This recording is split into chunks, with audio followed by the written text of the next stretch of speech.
आंध्र प्रदेश के श्री वेंकटेश्वर के तिरुपति नगरी में राष्ट्रीय ओबीसी महासंघ का 8वां राष्ट्रीय अधिवेशन आयोजित किया गया था।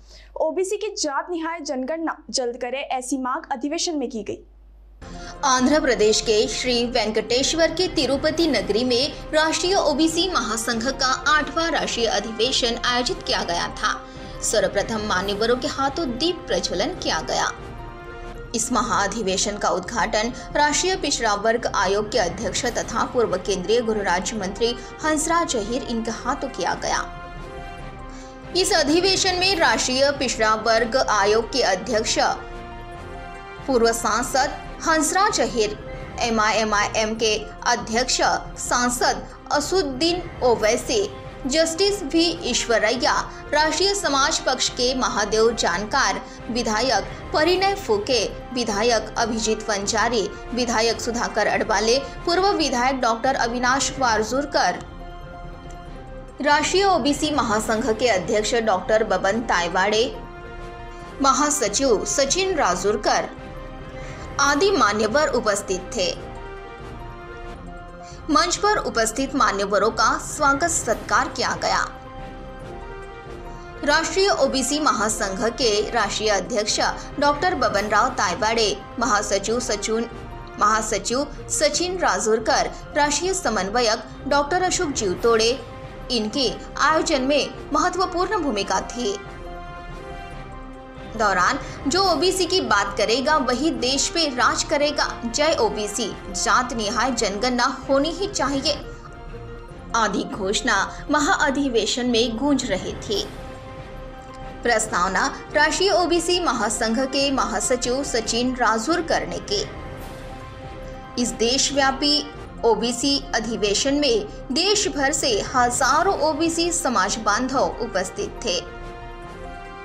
महाअधिवेशन को सफल बनाने के लिए शरद वानखेड़े, शकील पटेल, शेषराव एलेकर, सुधाकर जाधवर, जाजुला श्रीनिवास गौड़, केसना शंकर राव, मुकेश नंदन, गुणेश्वर आरीकर, सुषमा भड़, एडवोकेट रेखा बाराहाते, सुषमा घाटे, प्रकाश भागरथ, दिनेश सोखारे, चेतन शिंदे, कल्पना मानकर आदि ने प्रयास किए।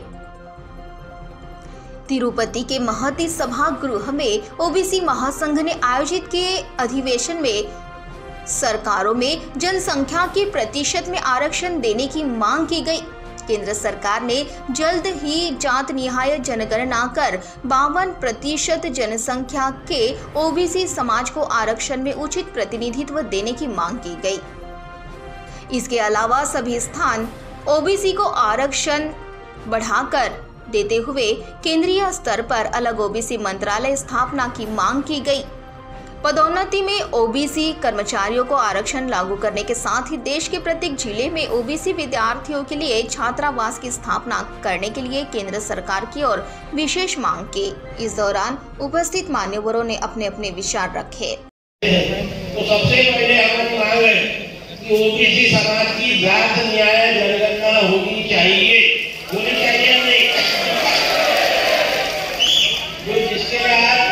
बिहार स्टेट हो, आंध्र स्टेट हो, महाराष्ट्र स्टेट हो, थोड़ा इनिशिएटिव ले रहे हैं, लेकिन ये स्टेट वाइज इनिशिएटिव लेने से होगा नहीं। तो सेंट्रल गवर्नमेंट जब तक ये इनिशिएटिव नहीं लेगी, हमारा ओबीसी कम्युनिटी का नेशनल सेंसस नहीं होगा। इसलिए मैं हंसराज अहीर साहब को और रोजी साहब को दरखास्त करता हूँ कि सभागृह में, लोकसभा में ये रखकर इस विषय को इनिशिएटिव कीजिए और जल्द से जल्द ओबीसी की जात न्याय जनगणना करने की मांग कीजिए। आज सभी हम लोग कहते हैं कि हमारा संविधान खतरे में है। इस संविधान की रक्षा करना यहाँ पर उपस्थित, मंच पर उपस्थित और मंच के बाहर उपस्थित अपने हर एक आदमी की जवाबदारी है। ये जवाबदारी निभाने का कटिबद्ध आज हम यहाँ पर सब लोग करते हैं। आप करेंगे या नहीं रहेंगे? तीसरी मांग और ज्वलंत मांग है कि सर हमारा पंचायत समिति और जिला परिषद का रिजर्वेशन चला गया। ये कहीं 20% है, कभी 15% है, कभी 5% है, कहीं 0 है। ये अगर कंटिन्यू 27% रखना है तो we have to amend our constitution, संविधान में बदल करना पड़ेगा और वो 243 T6 और T6 में बदल करके हमारा हक 27%। हम तो बोलते हैं कि पॉपुलेशन के परसेंटेज में होना चाहिए, लेकिन उतना नहीं मिलता है तो मिनिमम 27% जो अभी तक मिल रहा था वो कायम करने के लिए कॉन्स्टिट्यूशन में अमेंडमेंट करने की दरखास्त हम लोग करते हैं। आरक्षण हमारा अधिकार, जन्मसिद्ध अधिकार, ये आज की सरकार ने तो बहुत अच्छा काम किया, उसके बारे में बताऊंगा। लेकिन ब्रिटिश काल में भी यहाँ पर हमारे देश की जहाँ जहाँ मानी हमने माता ज्योतिबा फुले को हमने पूजन किए, छत्रपति शिवाजी महाराज की याद करते हैं, स्मरण करते हैं, छत्रपति शिवाजी महाराज की याद करते हैं। ये सब राजा महाराजा समाज सेवक जितने भी है, ये बहुजन समाज के लिए ओबीसी के लिए संगठन किया है। खंडर आयोग के सामने भी माता ज्योतिबा फुले ने इस मांग को रखा था, बहुत पुरानी। छत्रपति शिवाजी महाराज जी ने अपने क्षेत्र में अपना जहां का सत्ता थी, राज था, वहां पर 1902 में आरक्षण लागू किया। लेकिन आजादी के बाद में ओबीसी के बारे में विचार देर से हुआ। मंडल आयोग के 7 महीने के बाद में मोरारजी देसाई सरकार ने स्थापना की। आयोग का रिपोर्ट आने के बाद में पूरा प्रधानमंत्री वीपी सिंह सरकार के कार्यकाल को इंप्लीमेंट होगा। ये सारा इतिहास का पन्ना है और हम लोग इसी आधार पर संघर्ष कर रहे हैं कि ओबीसी वर्ग के लिए आरक्षण में हमेशा के लिए स्थान मिले, सभी राज्यों में से इंप्लीमेंट हो, गणना हो, जनगणना हो और सरकारी तौर पर हमें इसी के समान अधिकार मिले। ये सारी बात है, लेकिन जो मिल रहा है उसका भी विचार होना चाहिए। पुराने हम अगर 10 साल पहले जाएंगे तो उस वक्त में हमारे ओबीसी कमीशन के लिए जहाँ काम कर रहे थे तब हमें कॉन्स्टिट्यूशनल स्टेटस नहीं था। लेकिन आज की सरकार ने 2008 में प्रधानमंत्री मोदी जी के कार्यकाल में इसको कॉन्स्टिट्यूशनल स्टेटस मिला 2018 में, और जब मिला है तो हमें अधिकार मिले। जब मैं चेयरपर्सन पे काम करता हूँ तो अधिकार के साथ मिल जाता हूँ, आदेश देता हूँ, निर्देश देता हूँ, रिक्वेस्ट नहीं करता हूँ, सिफारिश नहीं करता हूँ, और जहाँ गलतियां वहां गलतियां निकालने का अधिकार गलती था। 8वें दिन आज इम्प्लीमेंट होने लगा। इसमें करीब 10 साल के बाद में और 10 साल के पहले में 32% हाई एजुकेशन में अपने छात्रों को कॉलेज बढ़ा है, एडमिशन बढ़ गई है। और साथ में हमारे टीचर्स को ओबीसी होने इनकी संख्या भी पिछले 10 साल में अभी करीब 42% बढ़ गई है टीचर्स। ये सकारात्मक बातें सोचने की जरूरत है हम लोग। जो सरकार ने दिया है उसका भी इम्प्लीमेंट होना चाहिए, इसको विचार होना चाहिए। अगर हम मांग करते रहेंगे, मांग करना चाहिए। अब हम एमपी लोग हैं, एमपी आऊंगा, एमपी साहब यहाँ बैठ जाए, कोई एमएलए विधायक है यहाँ बैठ जाए, हमें कोई लोग बोलते हैं रोड बना के दो, हम रोड बना देते हैं, वो बन गया डांबर करो, टायर रोड बन गया, फिर ऑब्जेक्शन आती है आप सीमेंट रोड करो, सीमेंट रोड कर देते हैं। तो फिर बताते हैं कि चौड़ा करके इंप्लीमेंट होते बढ़ते कहीं ट्यूबलाइट लगी तो लोग बोलते हैं मल्टीलाइट लगा, हेलोजन लगा, मांग बढ़ती जाएगी। लेकिन जिस ट्यूबलाइट में हम जी रहे हैं उसका तो लाभ मिलना चाहिए। जो रोड बनाए वो रोड का तो लाभ लो पहले, ये भी विचार करने की जरूरत है। लेकिन मेरी बात नहीं है कि अभी मैं बैठा था हमारे साथियों के साथ में, जब तक हम मांग नहीं करेंगे, प्रधानमंत्री जी ने कहा और मुझे कह रहे थे जस्टिस ईश्वरैया जी कह रहे कि पीएम साहब ने उनको कहा कि आप मांग करते रहिए, मेरा काम है कि आपकी मांग पर विचार करना है और मुझे आपको देना है। और देने वाले प्रधानमंत्री जी, देने वाली सरकार है, मैं सरकार की तारीफ इससे नहीं कर रहा हूँ, उन्होंने दिया इससे कर रहा हूँ। तमाम लोगों की जानिब से इसका सपोर्ट करता हूँ और उम्मीद करता हूँ कि ये तमाम 42 रेजोल्यूशन हमारी जिंदगी में हम इसको पूरा होके देखेंगे। ऑफ इंडिया का सेंसस करवाए, दूसरा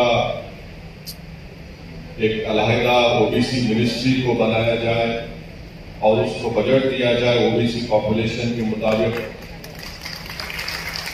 और संविधान को अमेंड करके 50% की जो सीलिंग है उसको खत्म करके उसको बढ़ाया जाए। तो मैं 3-4 चीजों पर यही बोलना चाहूंगा कि भारत सरकार के आंकड़े ये बताते हैं कि आज इस देश में, हमारे वतन अजीज में 22% अपर कास्ट लोगों के पास 41% देश की दौलत है। और उसमें ये भी आंकड़े ये बताते हैं कि टॉप 1% जिसके पास हाउस होल्ड है दौलत के लिहाज से, उनके पास 25% मुल्क के पूरे एसेट्स हैं और 5% जो टॉप के लोग हैं उनके पास 46% देश की दौलत है। तो इसलिए बहुत जरूरी है कि ये जो मांग की जा रही है कि ओबीसी का सेंसस हो, ये बहुत जरूरी है। और दूसरी बात यह है, ये अभी बताया गया कि ओबीसी का पॉपुलेशन 52% है। मैं नहीं समझता कि 52% है, बल्कि ये 60% के ऊपर होगा। मगर अफसोस की बात यह है कि 52% को 27% के लिए लड़ना पड़ता है, यानी 52% 27% के लिए लड़े।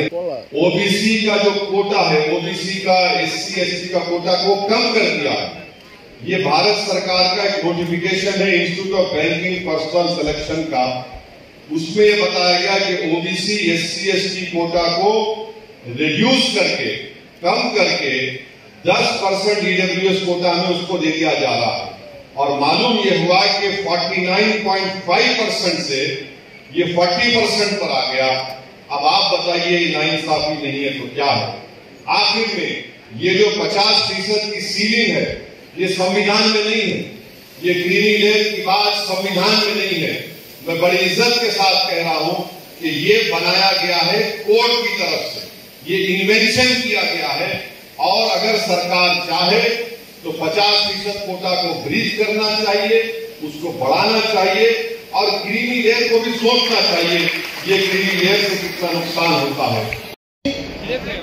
सार्वजनिक मांगे हैं, उन मांगों की पूर्ति के लिए अधिवेशन के समक्ष जो संवैधानिक डिमांड है वो रखी जाती है। और इस अधिवेशन में हम इन मांगों का विचार मंथन करते हुए, इसको पास करते हुए केंद्र तथा राज्य सरकार की तरफ देश के आलोक लेके उनकी डिमांड्स पूरी करने का प्रयत्न करते हैं। दोस्तों, आने वाले समय पर हम इन सभी मांगों का पूरा करने के लिए नियमित रूप से लड़ते रहेंगे, यह मैं सभी को आश्वस्त करता हूं। अतः इस लड़ाई में यहाँ उपस्थित एवं देश का हर ओबीसी सम्मिलित रहेगा, ये हम जानते हैं। अधिवेशन ये केवल निमित्त मात्र है। मात्र इस अधिवेशन के माध्यम से देश भर के ओबीसी संगठन तथा ओबीसी समाज एक होता है और ओबीसी समाज की ताकत अधिवेशन से उत्पन्न होने वाली एक ऊर्जा देश के कोने कोने में फैलकर ओबीसी समाज को पुनः जागरूक करती है, जिससे ओबीसी समाज की लड़ाई को नए आयाम प्राप्त होते हैं। भाइयों, इस 8वें ओबीसी अधिवेशन में जो मंच पर दिग्गज नेता उपस्थित थे, उनके माध्यम से इन सभी सार्वजनिक मांगों को पूरा करने का यह अधिवेशन प्रयत्न करेगा, ऐसा मैं यहाँ पे आप सभी को आश्वस्त करता हूँ।